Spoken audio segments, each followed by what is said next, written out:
Hallo Abuti. Hallo Sisi. Sawubona sisi. Sawubona Abudi. Sanibona bantwana. Wat leer ons vandag? Intombazane enhle. O, ons leer hoe om die woord mooi te gebruik om mense te beskryf.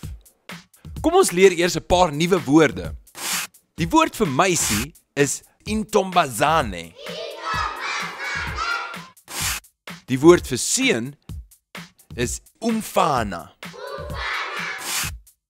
Die woord vir vrou is umfazi. En die woord vir man is indoda. Abuti, hoe sê 'n mens mooi meisie in isiZulu?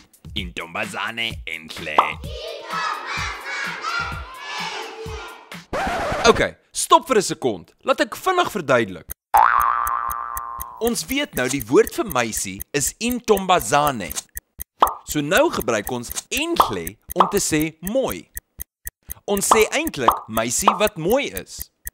Intombazane enhle.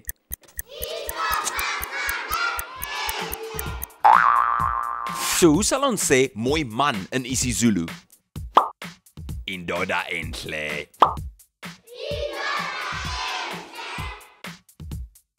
Baie mooi. En hoe sal ons sê mooi seun? Umfana omuhle.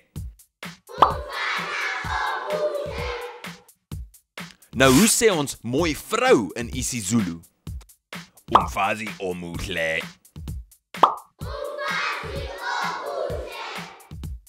Okay, stop vir 'n sekond. Laat ek nog so bietjie verduidelik. Ons het nou intombazane enhle en indoda enhle. sien julle die patroon? Maar ons sê umfana omuhle en umfazi omuhle. So met hierdie woorde gebruik ons omuhle om te sê mooi. sien julle die patroon?